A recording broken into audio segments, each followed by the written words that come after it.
After Steph Curry dominated the 2022 NBA Finals, Andre Iguodala called Curry the greatest point guard of all time. Did Steph really bump Magic Johnson from the throne of the #1 point guard ever? Here's a detailed comparison between Steph and Magic to discover the true point guard GOAT. You can't win NBA championships without great teammates. Magic had Kareem and James Worthy. Jordan never won without Pippen. Kobe played with prime Shaq. And Steph won his titles with Klay, Draymond, and KD. But what differentiates Magic from all the guys we just mentioned was his ability to impact winning from the start. Kareem had been with the Lakers for 4 seasons before Magic arrived, and he won only 2 playoff series in those 4 years, despite winning multiple MVP titles. As soon as Magic was drafted in 1979, the Lakers won 60 games in a season and made it to the NBA Finals. Magic immediately proved that his leadership and winning mentality were at a GOAT level. Without Kareem, Magic started at center in Game 6 of the 1980 Finals, finishing with 42 points and 15 rebounds to lead the Lakers to the NBA championship, winning the Finals MVP trophy as a rookie. Johnson won another Finals MVP in his 3rd year and was an All-Star in every season except in 1981 when he was injured. If we account for his NCAA title in 1979, he had the best career start in NBA history.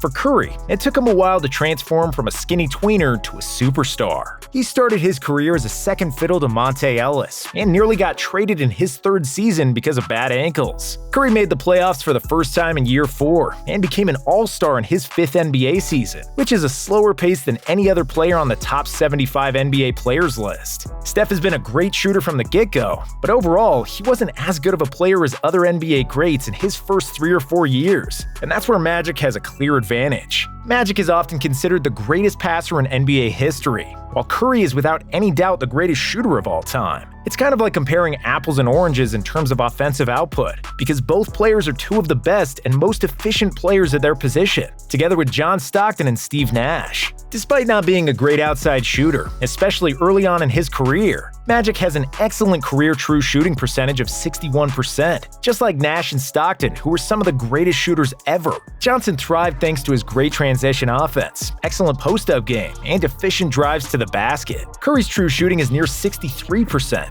and he's averaging 24.3 points per game in his career, which is nearly 5 points more than Magic's 19.5. However, Johnson averaged nearly 5 more assists than Curry, which would mean that he generated more points per game than Steph while being only slightly less efficient. But here, we have to take into account the difference in eras and the style of basketball that was played. In the early 80s, Magic's Lakers averaged only 20 made threes in a season, while the modern-day Warriors often make 20 threes in one game. So, Steph generates more points off assists because he assisted on more three-pointers. Also, just the threat of Curry's deep bombs spaces the floor and opens up driving lanes, especially because you have to pick him up as soon as he steps into half court. Curry cannot be left open. His gravitational pull draws the defense, and it's the driving force behind the Warriors' motion offense. So just looking at stats doesn't account for Steph's hockey assists, or all the baskets he sets up by demanding defensive attention everywhere he goes. Curry's off-ball movement is one of the best in NBA history, and he became proficient in creating screen assists, especially since he bulked up in the last few seasons. Another good argument for Steph is that Magic played nearly 3 more minutes per game than him, which inflates his numbers. Also in the playoffs, Johnson's scoring average remained at 19.5 and 39 minutes per game,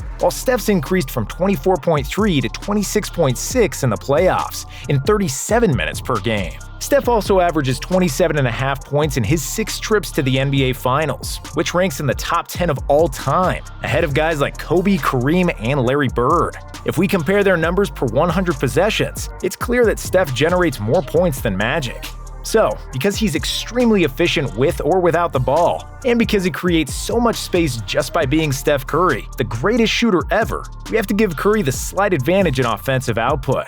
And on the defensive end, Magic Johnson was never a great defensive player. He didn't make a single all-defensive team in his career, unlike the other top 10 all-time players. Even though he was fast running in a straight line, Johnson was extremely slow laterally because he was 6'9" and had a high center of gravity. In the 80s, his lack of athleticism and lateral quickness was somewhat masked because the game was played inside the three-point line, and it was easier to get steals in tighter spaces. Due to his length and basketball IQ that helped him predict what the offense offense was going to do. Magic even led the league in steals. But don't let the numbers fool you.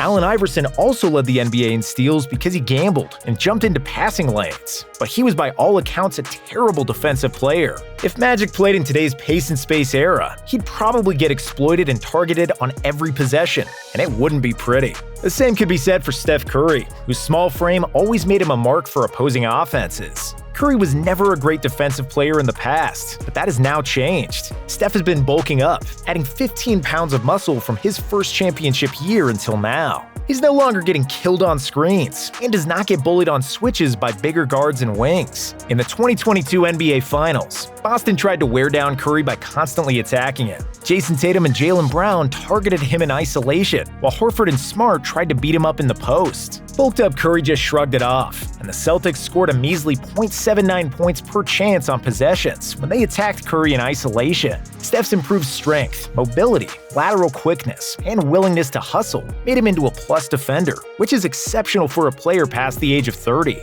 While he certainly isn't going to get selected for the NBA All-Defensive team, Steph has become one of the better defensive guards in the NBA, and he now has a clear advantage over Magic in this department. However, it's always difficult making player comparisons from different eras. Contrasting rules, non-identical competition, and technology gaps are all factors that are nearly impossible to compare. But athletes from the modern era are generally faster, stronger, and more athletic than the athletes from the 70s or 80s. Bill Russell might be the winningest player of all time, but his 210-pound Chuck Taylor-wearing skinny body would be barbecue chicken if he played against prime Shaq. If a 2013 LeBron got into a DeLorean and traveled back in time to play basketball in 1963, he'd probably average 75 points per game.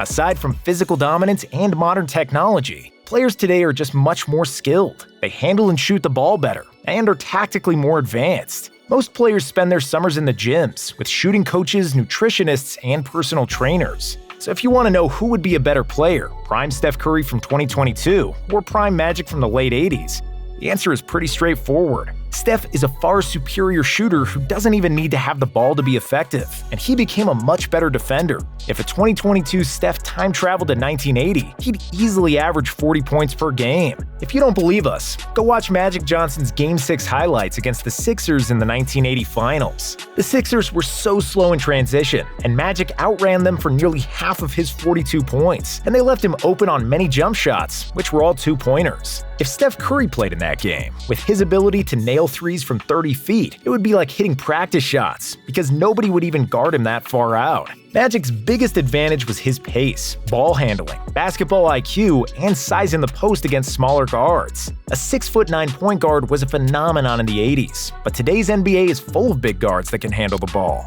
If Magic played in today's fast-paced NBA, he wouldn't have a physical advantage, and he would always be guarded by tall, athletic demons such as LeBron, Kawhi, or Giannis. Because he didn't have a great jump shot, defenders would treat him like Ben Simmons or Draymond, backing off him and forcing him to take tough and inefficient shots. Defenses in the 80s weren't as good as some old heads like to brag. They were only allowed to foul harder. Even with the hand-checking rules in the 80s and the 90s, Steph Curry would dominate with his shooting and his superior ball handling, especially the 2022 buff version of Steph that couldn't get physically bullied. And because he is extremely well-conditioned, Steph would run circles around everybody, and players in the 80s would get dizzy trying to find him on the floor. So, in a Space Jam scenario, where we'd have to pick one point guard to save the Earth from monsters in a basketball game, we'd take 2022 Steph over 1987 Magic, any day of the week, and twice on a Sunday. However, that still doesn't mean Steph is the greatest point guard of all time. In terms of basketball legacy and the greatest point guard of all time debate, it's hard to go against Magic Johnson.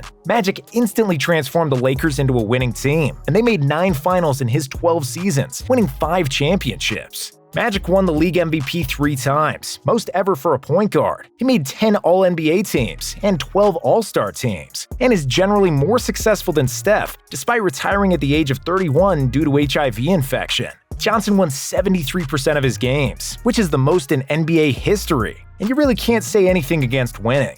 Magic also had to get a lot of credit for bringing popularity back to the NBA when the league desperately needed it. And it's fair to say that Magic helped save the NBA from bankruptcy, alongside Larry Bird. We are not doubting his greatness as a player, and if 1987 Magic could time travel to the future and train like modern athletes, his basketball IQ, leadership, and winning mentality would come through. Due to better competition, more talent, and more teams in the league, Magic would probably not win as many championships, but he'd still be a dominant player, and we bet he'd play a lot like Luka Doncic. Steph still has a lot of basketball left to play, and he might collect more hardware to catch up with Magic in rings, All-Star, and All-NBA selections. But even if he retired now, his legacy is already set with phenomenal shooting that changed the game forever. 3 is more than 2, and Steph made the whole basketball world realize it with his golden touch from deep. Steph is also the easiest and most humble superstar to build your team around, and that's why Steve Kerr calls him the short Tim Duncan. Just like Timmy, Steph is one of the best teammates ever who always makes players around him better,